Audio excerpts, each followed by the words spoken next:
Welcome, welcome, welcome back to Truth Quest. My name is Aaron Moriarty. I will be your host, and we're going to go on a quest for truth together. Yes.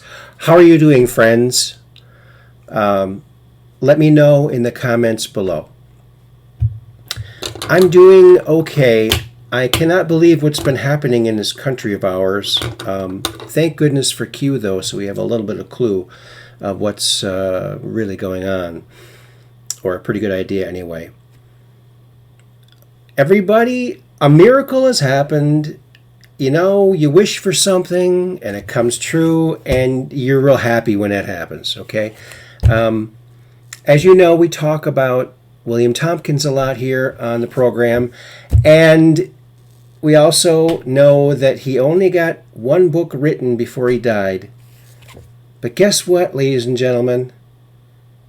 Selected by Extraterrestrials, Volume 2, yes, by William Mills Tompkins.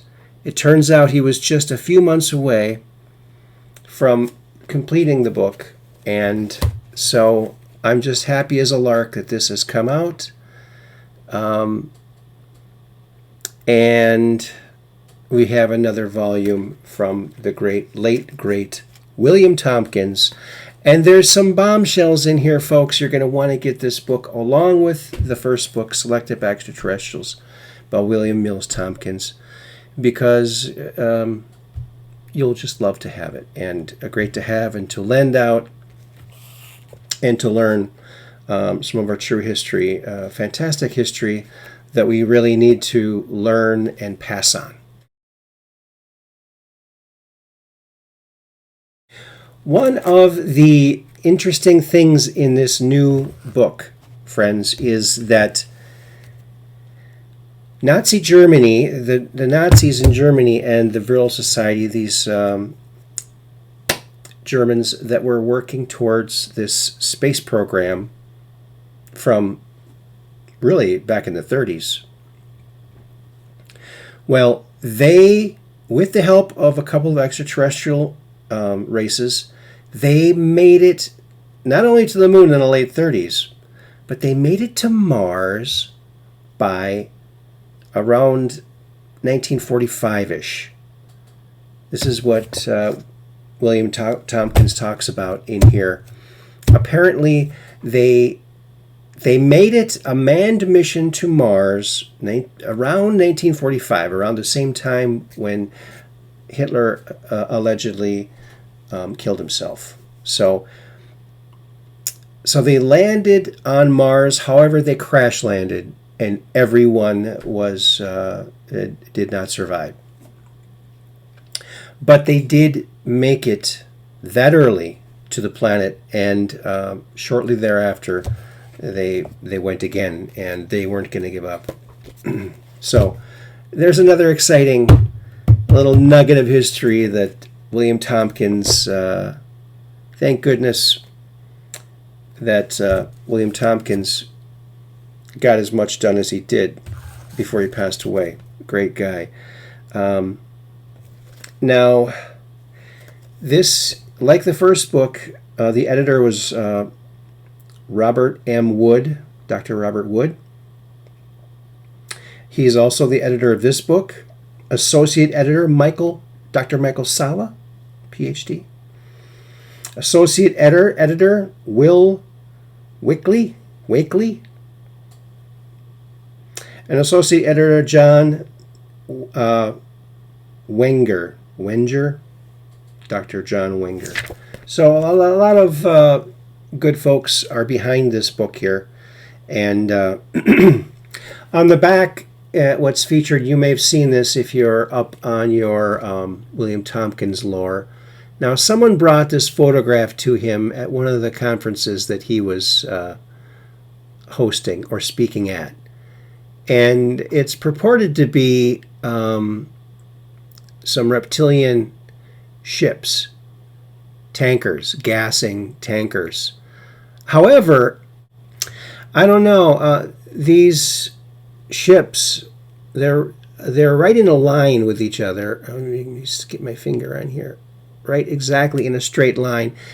with the other ones. There's supposedly 6 of them, but they line up if you put a straight piece under it. It might just be like an error in the developing. They did not see the ships when they took the picture.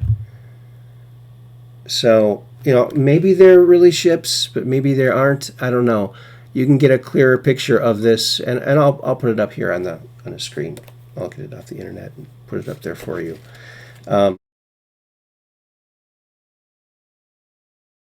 So that's one of the bombshells. Now there's many, many bombshells in here. He goes more into detail about his time at TRW.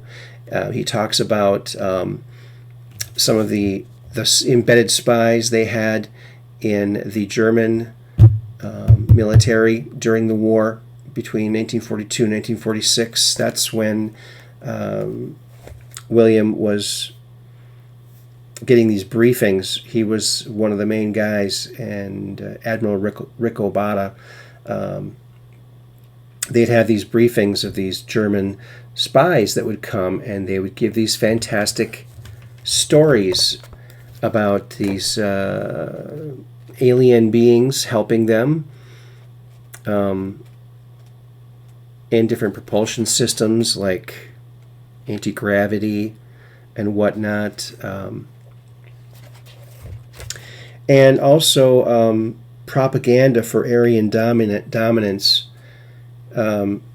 This is really interesting. Now, keep in mind that we got, I think, 1,500 Nazi scientists in the Project Paperclip at the end of the war. It wasn't supposed to happen, but the CIA, they don't really pay attention to laws. So they brought these folks in and they set them up, and they just continue doing the same work they did. Keep that in mind. So what would happen is he'd have these briefings a lot of times very early in the morning. And then he'd get woken up and he'd go and get these briefings. And then they'd take the information from the briefing and they'd put it together into a package and try to bring it to, if it was technological, to different universities or aerospace companies. But I'm just going to read a little bit of it here. And so this is Lieutenant Clifford Jefferson, ID number 56. He's one of the spies that was giving this briefing to Rick Obata and Admiral Rick Obata and Tompkins and his secretaries. He said that their method of infusing the German people with propaganda is as unreal as their propulsion for their circular aircraft. Now that's interesting. He goes on, he says, "Sir, there's a sadistic cult-type influence that the SS uses to control their research programs. They also used it in a way like propaganda in their movies that are made for the average citizen to see in theaters. In Germany, most people go to the movies almost every week. They show films that are programmed to change their mind away from reality, highly romantic, sexual, with world news events after the movie that are completely removed from any reality. And they always leave the movie viewer with a strong need to see another movie as soon as possible. The movies are not just heavy as propaganda, they are filled with undetectable information that is not visible to the viewers. Subliminal." Okay. So going on, the lieutenant said, "I don't want to get into the Third Reich's cult level that is actually Satanism worship that is so prevalent in the SS now. However, it is necessary to understand the Nazis' method of controlling their population and even the German troops. Their need at the top of the Nazi SS party for their bi-weekly ritual sacrifice of young girls, drinking their blood before eating her, is the sickness driving the whole Third Reich. And what are we finding now?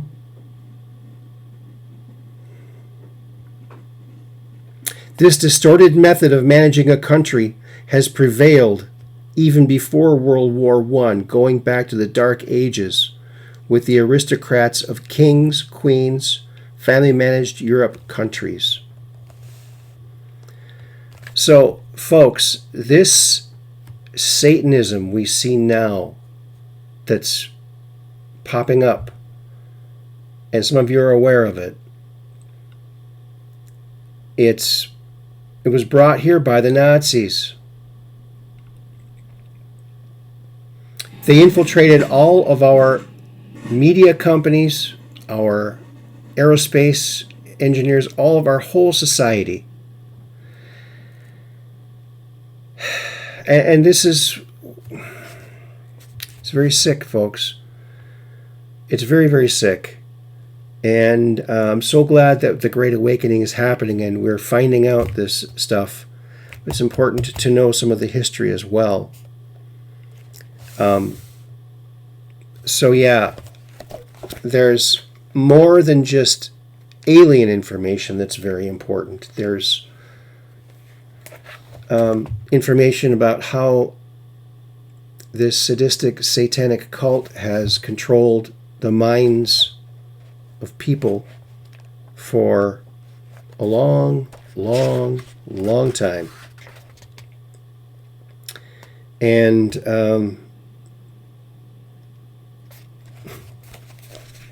here's young Bill Tompkins, and with his secretaries that adored him. It looks like he's having a good time, huh? Yeah, it's a very interesting book, folks. You're going to love it. There's so much in here. Let me see, where is it? There's a list here, and I'll put it up as well. So yeah, it's Nazis are moving to Antarctica. So he talks about Antarctica in this book. He talks about TRW a lot. He goes into lots and lots of detail on a lot of this stuff, and we'll be talking about this. This is going to be subject for many, many programs to come. So, the ballistic missile defense, he goes into that. His contribution to the Nike Zeus Douglas DM-15 weapons. Yeah,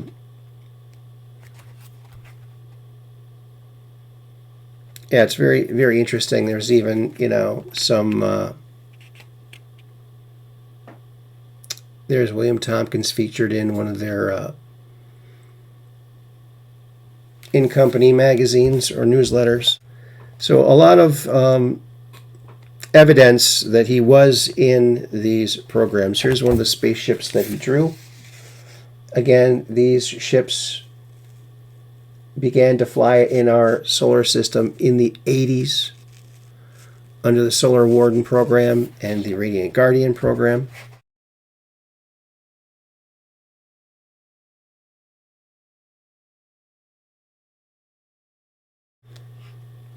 And here is a new sketch, and it's featured on the cover as well. They're not sure if this is a William Tompkins drawing or not. Looks like it might be, but I don't see a signature on it anywhere.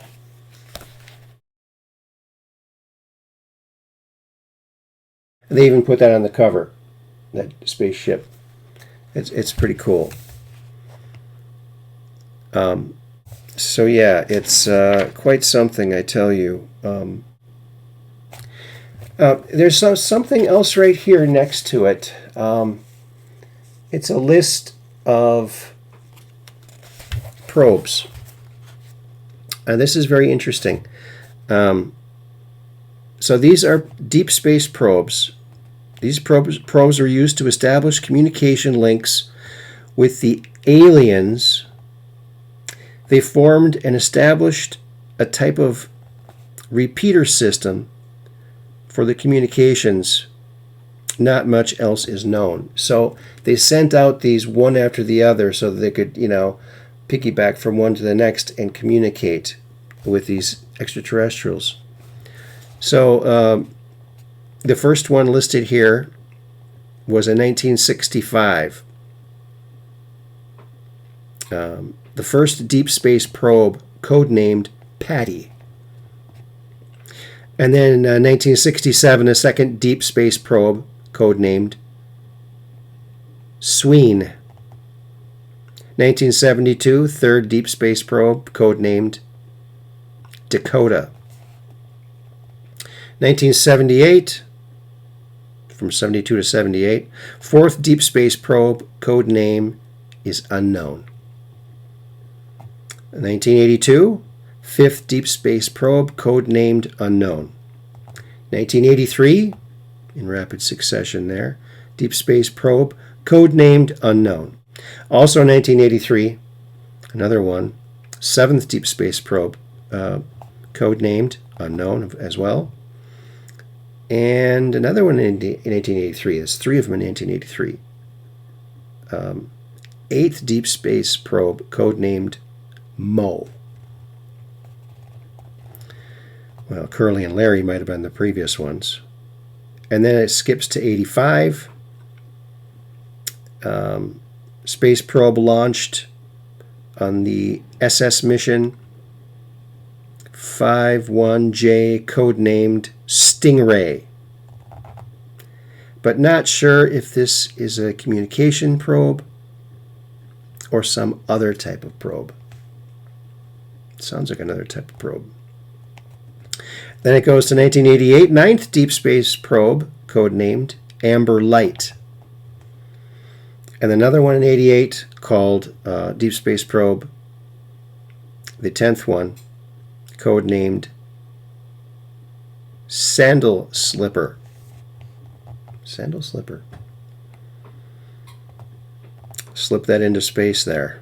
1989, 1 year later, 11th Deep Space Probe, codenamed Cocker Peak. 1992, 12th Deep Space Probe, named Twinkle Eyes. 1997, 13th Deep Space Probe, codenamed Kite Tangle.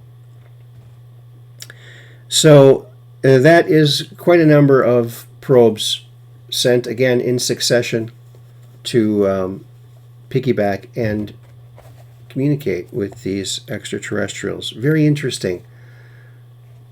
Gee, I wish they would teach this in school. It would be good to know. Well, now that it's here, maybe they will.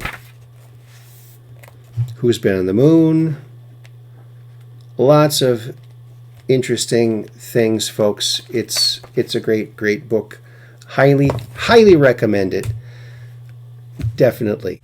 Now, I want to talk a little bit about Corey Goode. He just released a video the other day, and maybe I'll put a link to that below, with Dr. Michael Salla.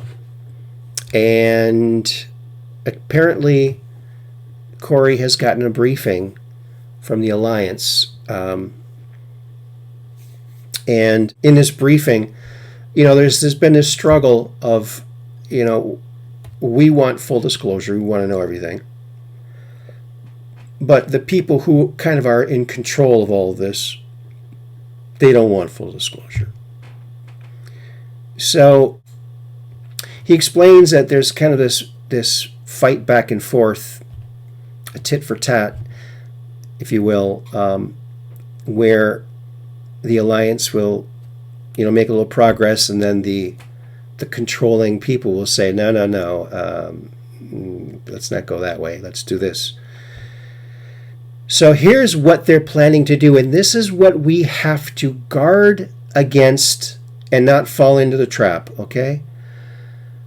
They are going to feed this false narrative that the people, or the crash at Roswell, they're going to say that was just us from the future, okay?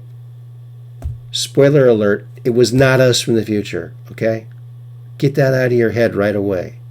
It's not us from the future. That's what they want you to think. They also want you to think that there are no aliens. And this is interesting because this is the same line that they've been telling the lower secret space program, the MIC secret space program, that there are no aliens. Oh, you see a ship, that's just one of ours in development, or it's a flashing in butterfly effect from the future. It's a future craft. And that aliens maybe were here in the old way back, but not anymore. They were just from some fleeing planet, and haven't been any since. That's false. There are aliens visiting Earth constantly and living amongst us, and even under the earth below our feet. So don't let them try to change the narrative to this limited hangout. We want full disclosure. We know that there are aliens. Listen. To the aliens, we are aliens. So if you don't believe in aliens, you don't believe in yourself. How do you like that? So that's what you got to know. This is the narrative they're going to try and push. They're going to say, and they're going to try and discredit anyone who talks about aliens. That's what Corey said, even more than they're doing now.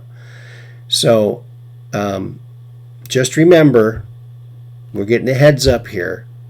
This is what one thing they're possibly going to do is try this limited hangout narrative where, it's just time traveling from the future, and Roswell was just something from the future that popped in. No, it was a craft that was hit by lightning, an alien craft. They were here because the Roswell airfield was our only nuclear airfield with nuclear weapons. And that's why they were here, because we started blowing off the firecrackers and they had to come to the neighborhood and find out what was going on. But for some reason, the controllers, the people who don't want to tell you anything, are holding back. They're holding that card. They want to wait 50 to 100 years to play it. We're not going to wait that long. And official disclosure is always partial disclosure. Remember. They might point at, look, there's a triangle craft coming in. That's one of ours. Yeah, believe us. Don't believe that crazy guy over there that says there's aliens. Well, look at all the life on this planet, folks.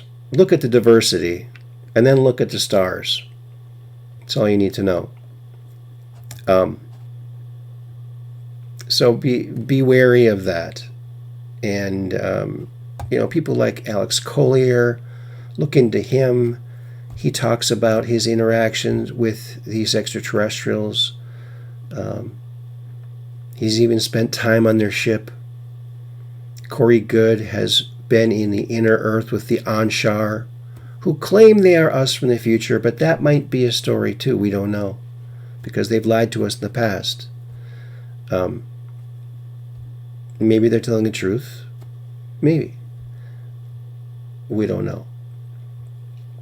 I bet we could do a DNA test and find out. Think? I think.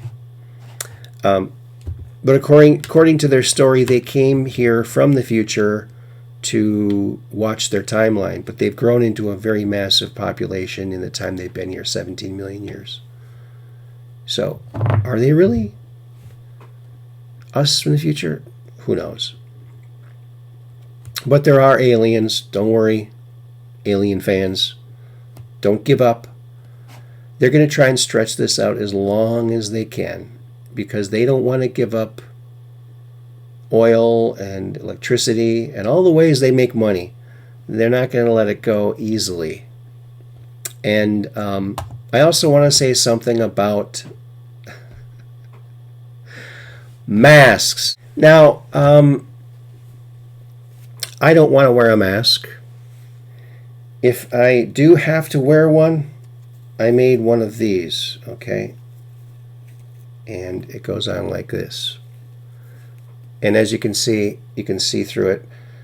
You can breathe through it very well. That will be what I put on if they ask me. Other than that, I'm not wearing a mask. I'm not wearing somebody else's fear. And I'm just not gonna. I'm not gonna. But folks, we're going to be talking about this book in the next episode as well. We're going to be talking about lots of things. And thank you, Corey Goode and Dr. Michael Salla, for that update. We'll be certain to watch for that. There's going to be some amazing revelations, things brought to light. But just remember, there's always something more. Keep asking the questions. Ask the questions. How did you get that propulsion system? Where did that come from? I heard it came from extraterrestrials. And, David Adair. Bring him up. Look him up. David Adair. A real rocket scientist with a very fantastic story about an alien engine that he personally got to see near Area 51 when he was 17 years old. So check that out. Check out Corey Goode. And sign up for anything he does. He's a great guy. And he's got some great sources too. Look for more patents to be released. This is an exciting time, folks. Q is posting again, and we're all happy about that. We'll see where that comes out. We're always curious about Q. And Trump 2020. It's going to be epic. The biggest landslide in history. So, thank you, folks. Until next time, this is Aaron signing off. Peace in.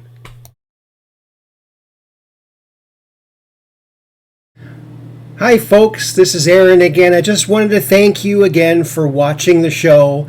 Thank you for sharing. Be sure to like and share. Also, subscribe and hit that bell. If you're looking for a way to help, donations are accepted. My PayPal is elvisaaronm@aol.com. And also check my t-shirts below. Thank you very much. Peace in. Also, thank you very much to Todd and Carrie Swearingen, who helped make this show possible. Thank you, Todd and Carrie. Thank you very much. Peace in.